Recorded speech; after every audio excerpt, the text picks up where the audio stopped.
صاحب امیر اہل سنت نے سید الاستغفار بھی شجرہ شریف میں ذکر فرمایا ہے، تو یہ سید الاستغفار کیا ہے، کیا فرماتے ہیں آپ؟ سید الاستغفار کا ترجمہ تو بنتا ہے استغفار کا سردار، یعنی استغفار کے جو جملے ہیں، جو کلمات ہیں، ان میں یوں کہہ لیں کہ ان جملوں کا سردار یہ ہے۔ اچھا، یہ ہے سید الاستغفار۔ یہ اصل میں بخاری شریف کی حدیث ہے۔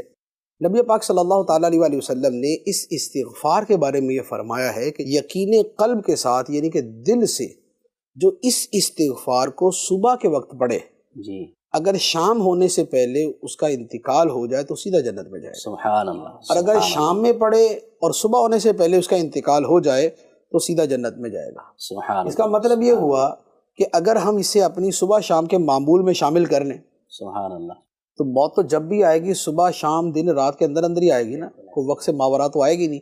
تو اب صبح پڑھا ہوگا اور شام سے پہلے انتقال ہو گیا تو بھی سیدھا جنت میں، شام کو پڑھا ہوگا صبح سے پہلے انتقال ہو گیا تو بھی سیدھا جنت میں۔ تو یہ سید الاستغفار ہے۔